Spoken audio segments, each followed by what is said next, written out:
inaitwa ya upatanisho. Hata kama una uhusiano mzuri na marafiki zako, watakupigia simu, watakupigia simu, watakupigia simu. Simama ulioketi, waseme ndio.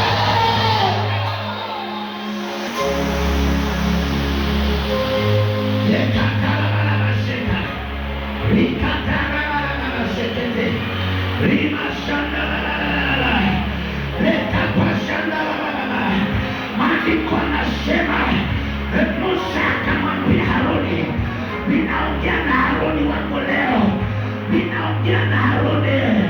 Haruni uko wapi nikusaidie? Yuko wapi Haruni siku ya leo? Bwana anasema uende kwa madhabahu. Hiyo familia yenu imekaa bila kupatana. Baada ya kwenda kwa madhabahu, sadaka ya kuteketezwa, utoe sadaka ya dhambi. Hata kama ndugu zako ni walevi, Bwana atawaokoa. Bwana atawaokoa. Bwana atawaokoa. Bwana atawaokoa. Kama unaamini sema ndio.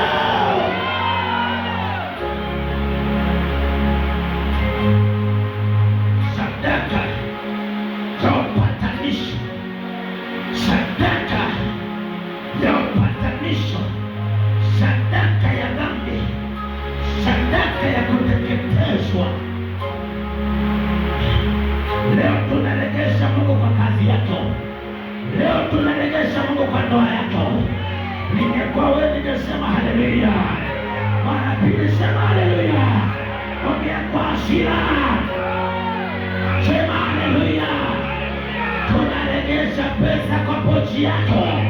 Tunaleta Mungu kwa pochi yako. Tunaleta Mungu kwa pochi yako. Tunaleta Mungu kwa pochi yako. Tunaleta Mungu kwa pochi yako. Tunaleta Mungu kwa nyumba yako. Mkono wa Bwana ndio. Mkono wa Bwana kwa nyumba yako. Maandiko yanasema wana wa Israeli, wakati Mungu aliondoa mkono wake katika wana wa Israeli, walipigwa na maadui. Leo tunarejesha Mungu katika nyumba yako.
Oh,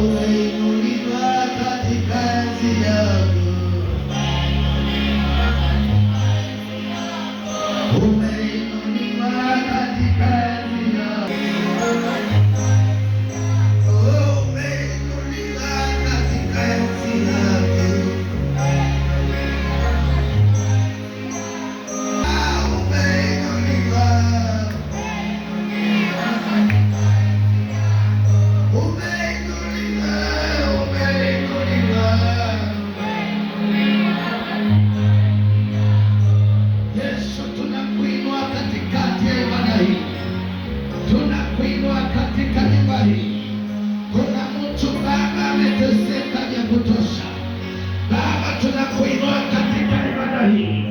Baba, tunakuinua katika enzi yako. Baba, tunakuinua katika enzi yako. Baba, tunakuinua katika enzi yako. Tunakuinua katika enzi yako. Tunakuinua katika enzi yako Baba. Leka tarababo shanda Baba.